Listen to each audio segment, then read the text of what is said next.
The Americans and the NATO were in Afghanistan. So Pakistan was playing a double game. The very people, the very terrorism industry, which they had followed, came back to bite them. हम तो समझ के बैठे हुए थे हमारी तो इनसे बड़ी यारियां होनी है। हमने वो लोगों ने तो ये कहना शुरू कर दिया था पाकिस्तान का डीजीआई ऐसे ही अफगानिस्तान चला गया वहां कैबिनेट बनवाने का। हर जो वहां पे अफगान जो हुकूमत का वो जो मेंबर होगा वो पाकिस्तान की मर्जी से बनेगा। Whereas what we have done is we have separated ourselves.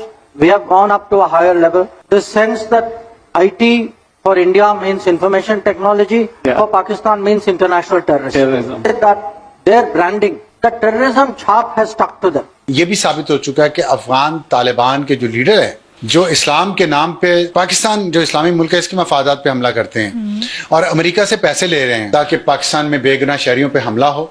मतलब अपने लिए कुछ दूसरे के लिए कुछ वाली पॉलिसियां चलती है तो बिल्कुल पाकिस्तान से ज्यादा दोगले लोग आपको शादी कहीं मिले। भारत की जो जुनूबी रियासत है आंध्र प्रदेश, वहां पे इन्होंने करनौल का इलाका है जहां पे लेजर हथियार MK2 उसका तजुर्बा किया है। ये लेजर हथियार की मदद से इन्होंने फिजा में प्रवास करने वाले एक ड्रोन को ताकतवर शुआओं से तबाह। ये एक पॉलिसी का ऐलान है कि भारत पाकिस्तान का पानी रोकेगा और इसने अपने अमल से इस बात को साबित भी किया। ये धमकी दी थी कि ये पाकिस्तान को पाकिस्तानियों को पानी की बूंद बूंद के लिए तरसा देंगे। हम बदकिस्मत लोग हैं कि हमारे मुसलमान भाई जिनको हमारे एहसान नहीं कम से कम हमारा साथ दिया जाना याद रखना चाहिए था वो मोहसिन कुश बने हुए हैं, वो असला बेच रहे हैं, वो हराम का माल पहले अमेरिकियों से कमाया। दोस्तों, आज हम बात करेंगे हमारे फॉरेन मिनिस्टर एस जयशंकर के एक अहम बयान की। उन्होंने पाकिस्तान की पोल खोलते हुए कहा कि जब अमेरिका और नाटो अफगानिस्तान में लड़ाई लड़ रहे थे तब पाकिस्तान ने डबल गेम खेला। जी हाँ, पाकिस्तान ने तालिबान और अमेरिका दोनों के साथ खेल खेला, लेकिन जब अमेरिका अफगानिस्तान छोड़कर चला गया तब पाकिस्तान की नैया पूरी तरह से डूब गई। अब अमेरिका से मिलने वाला पैसा भी बंद हो गया और तालिबान ने भी पाकिस्तान के इस डबल गेम को पहचान लिया। अब तालिबान पाकिस्तान से बदला लेने पर आमादा हैं। जितने भी आतंकवादी पाकिस्तान ने पाले थे वे अब वापस आकर पाकिस्तान को ही ठोक रहे हैं। इससे पाकिस्तान को भारी नुकसान हो रहा है और सबसे बड़ी बात यह है कि अब दुनिया के लोग भी पहचान गए हैं कि पाकिस्तान एक टेररिस्ट देश है।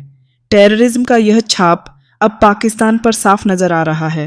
तो दोस्तों, क्या आपको लगता है कि पाकिस्तान अपनी इस स्थिति से उभर पाएगा या फिर यह और बुरे हालात में जाएगा? अपने विचार हमें कमेंट में बताएं। इंडिया ने जो NSA लेवल का प्रोसेस शुरू किया था उसमें पाकिस्तान ने कहा हम पार्टिसिपेट नहीं करेंगे because India is a spoiler. That is Pakistan statement. मुझे स्टिल याद है पाकिस्तान के former national security advisor Moeed Yusuf साहब ने कहा था इंडिया इज अ स्पॉइलर, हम उनके साथ बात नहीं करेंगे, ये नहीं करेंगे। We will not like to have an India led conversation for Afghanistan. आज की पोजीशन क्या है कि इंडिया के अफगानिस्तान के अच्छे ताल्लुकात हैं और आप अपना कुछ सरकारी बंदा भी वहां नहीं भेजना चाहते। मुझे सिर्फ इतना बताएं कि अगर हम उस वक्त इंडिया की इस अप्रोच को बैठ जाते, मान जाते और साथ मिल जाते तो क्या होता। पहली बात, इंडिया इस बात को कहता कि ठीक है इस टेबल पे बैठे हैं, जो कंसर्न्स चाइना के हैं, भारत के हैं, सेंट्रल एशियन मुल्कों के हैं, ईरान के हैं, वही पाकिस्तान के हैं। आज जब पाकिस्तान ये कहता है कि अफगानिस्तान की सरजमीन हमारे खिलाफ इस्तेमाल हो रही है तो Afghan Taliban made it sure that the terrorist organisation single out Pakistan. वो हमारे ताल्लुकात तो अफगानिस्तान से खराब हो गए। हम तो बड़े और चीज समझ के बैठे हुए थे, हम तो समझ के बैठे हुए थे हमारी तो इनसे बड़ी यारियां होनी है। हमने वो लोगों ने तो ये कहना शुरू कर दिया था पाकिस्तान का डीजीआई ऐसे ही अफगानिस्तान चला गया वहां कैबिनेट बनवाने का। वहां कैबिनेट बनवाने गया। हर जो वहां पे अफगान जो हुकूमत का वो जो मेंबर होगा वो पाकिस्तान की मर्जी से बनेगा। तालिबान तो पाकिस्तान के बगल बच्चे हैं, ये तो हमारे साथ रहे हैं। पर उनको नहीं पता था कि अब अफगान तालिबान को टर्की, कतर, UAE के रास्ते भी आ गए हैं और वो वहां भी जाते हैं। और पाकिस्तान में सिर्फ उन्होंने अपना वो जो अवाम को छोड़ा हुआ है कि जाओ तुम वहां से रोजगार तलाश करो, कारोबार करो, शादियां करो, जो अफगान वॉर के दौरान वो सारा टाइम था। और खुद वो लीडरशिप जो है वो कतर, UAE और टर्की में बैठी हुई है और उनके बच्चे भी वहां बैठे हुए हैं। ये मैं आपको बड़ी पते की बात बता रहा हूं। एंड देन आज हमारी पोजीशन क्या है? हमने इंडिया को ना सुना। अगर वो रीजनल मैकेनिज्म हम अडॉप्ट कर लेते तो क्या मिलता हमें? हमारे इंडिया के साथ ताल्लुकात भी नॉर्मलाइज होते। हम आज जो कभी कहते हैं अमेरिका को, कभी कहते हैं दाएं, कभी कहते हैं बाएं, हम बात करना चाहते हैं, वो बात नहीं करना चाहते। डॉक्टर जयशंकर यहाँ पे एससीओ पे, शंघाई कोऑपरेशन ऑर्गेनाइजेशन पे आते हैं तो आपका वजीर खारजा ये कहता है जनाब कि पिछले 10 सालों में पाकिस्तान को इंडिया से सिर्फ एक अच्छी ट्वीट मिली है।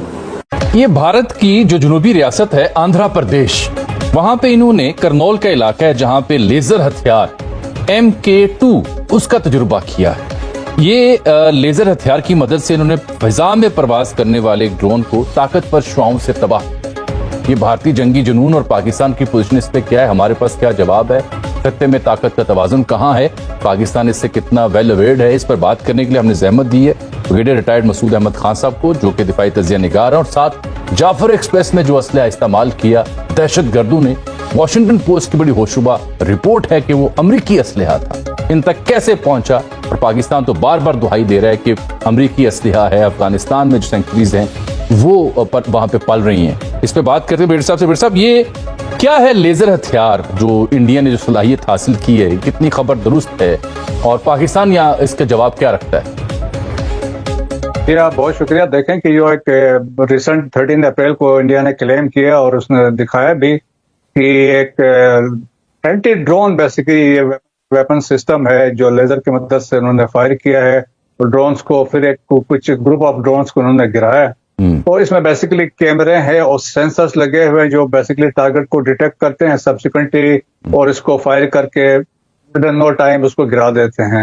अब ये खिते में जो recent development, specially middle east में हमने ये डेवलपमेंट देखी थी, फिर उन्होंने देखा पाकिस्तान ने इसमें एक था ड्रोन्स के बारे में पाकिस्तान की अपनी इंडिजिनस ड्रोन कैपेबिलिटी भी बहुत अच्छी है, फिर तुर्किया के साथ इश्तराक भी हमारा हो रहा था, तो देयरफॉर उनको भी एक खतरा था।